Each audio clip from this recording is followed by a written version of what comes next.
Here on the bench is a System 11 high-speed. Came in with some alkaline damage to the board. So we have went ahead and abated the alkaline and replaced the 3 PIAs that were corroded, as well as a 7407 and a 7447 were both replaced. We did pull the 7447. No, sorry. My goodness, I'm getting these numbers all mixed up. The 74154 is what controls the displays. That's been pulled and socketed. Replaced the 555 timer, as well as a few components here that were within the corrosion section. Got a new SIP resistor up here as well for the displays. Got a new reset filter or reset capacitor, as well as power input filter capacitors, and then also the 2 radial air in the sound section, the 2 axial in the sound section.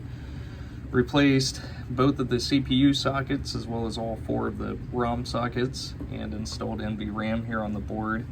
And we had a missing TIP 102 here in the special solenoid section, so that has been populated. And we have replaced the power input header into the board. So quite a bit of stuff here. These alkaline boards, man, they're very time consuming as far as having to pull everything off the board, wash it off after sanding, and then also conformal coating, and then going through and reading through the manual to figure out which components go where. And a lot of times you need either a reference board or have to look at the board layout there in the schematic, because once you go ahead and sand it down, you lose a lot of the silk screen, so there's no indication as to what component went there in that specific spot. But anyways, there we have the displays going, and here's the lamp matrix dancing, and the only coil that's on is the coin lockout. And we'll go ahead and get this thing into test. And I don't have a soundboard attached, so no music, but here are the displays.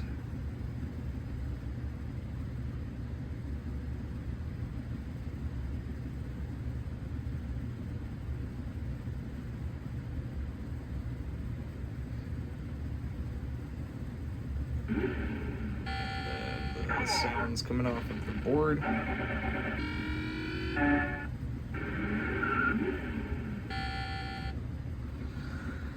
And into lamp test. And single lamps. So the ghosting you see is just a part of the LED block there. That's not actually happening with the circuit or anything. And here are all of the 16 solenoids.